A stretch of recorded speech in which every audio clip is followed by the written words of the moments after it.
আসসালামু আলাইকুম। এবিকে কংক্রিট হলো ব্লক ফ্যাক্টরির পক্ষ থেকে আমি মোহাম্মদ আরিফ হোসেন সকলকে জানাচ্ছি আন্তরিক শুভেচ্ছা ও অভিনন্দন। দর্শক, সরকারি একটি ভবন নির্মাণ কাজে পরিবেশ বান্ধব কংক্রিট হলো ব্লক দিয়ে একটি বিল্ডিং নির্মাণ কাজ করা হচ্ছে। সেই বিল্ডিং এর রিভিউ নিয়ে আপনাদের মাঝে উপস্থিত হলাম। যারা আমাদের ইউটিউব চ্যানেলে নতুন ভিউয়ার, একটাই রিকোয়েস্ট থাকবে, যদি আমাদের ইউটিউব চ্যানেলের ভিডিওটি ভালো লাগে অবশ্যই আমাদের চ্যানেলটি সাবস্ক্রাইব করে রাখবেন, পাশে থাকা বেল আইকনটা অন করে রাখবেন।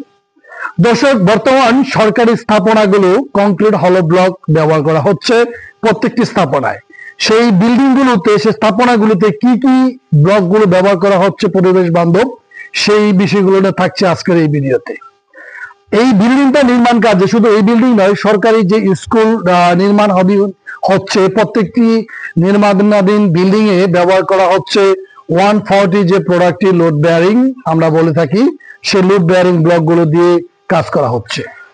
লোড বেয়ারিং বলতে সাইজ হলো 390, 190, 140 মিলির যে প্রোডাক্টটি, সেই প্রোডাক্টটি দিয়ে সাইড ওয়াল গুলো গাঁথনি করা হচ্ছে। কি কি কাজে ব্যবহার হচ্ছে, কোন কাজে, সেটাও আজকে আলোচনা করব।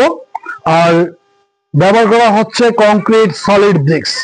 তো এই দুইটা সাইজের প্রোডাক্ট দিয়েই সরকারি স্থাপনা, যে স্কুল, প্রাইমারি স্কুল নির্মাণাধীন কাজ হচ্ছে, এই দুই ধরনের প্রোডাক্টই ব্যবহার করা হচ্ছে।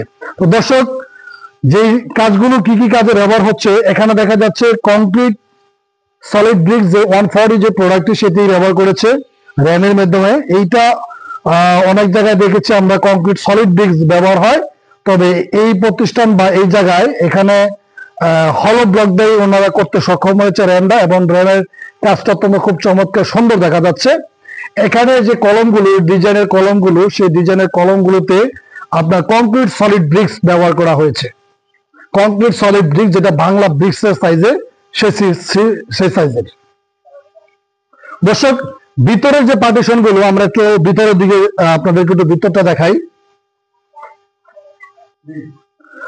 দর্শক, এখানে যে পার্টিশন ওয়াল গুলো আছে, সেই পার্টিশন ওয়াল গুলোতে 140 যে প্রোডাক্টটি, সেই প্রোডাক্টটি ব্যবহার করা হয়েছে। ওই পাশে যে পার্টিশন ওয়াল, সেই পার্টিশন ওয়ালও 140 যে প্রোডাক্টটা, সেই প্রোডাক্টটা ব্যবহার করা হয়েছে। এবং পিছনের সাইডটা কিন্তু খুব সুন্দর চমৎকার ডিজাইন আছে। সেই ডিজাইনে কিন্তু এখানে ভেন্টিলেশন হবে। ভেন্টিলেশন যে ব্লকটা, সেই ব্লকগুলো দিয়ে কিন্তু গাঁথনিটা হবে এই জায়গাটায়। আর এখানে দেখা যাচ্ছে আপনার 140 ব্যবহার করা হয়েছে। কলমগুলোতে কংক্রিট সলিড ব্রিক্স ব্যবহার করা হয়েছে। তো দর্শক, আজকে এই পর্যন্তই। নেক্সট আইটি ভিডিওতে আবারও দেখা হবে ইনশাল্লাহ। আল্লাহ হাফেজ।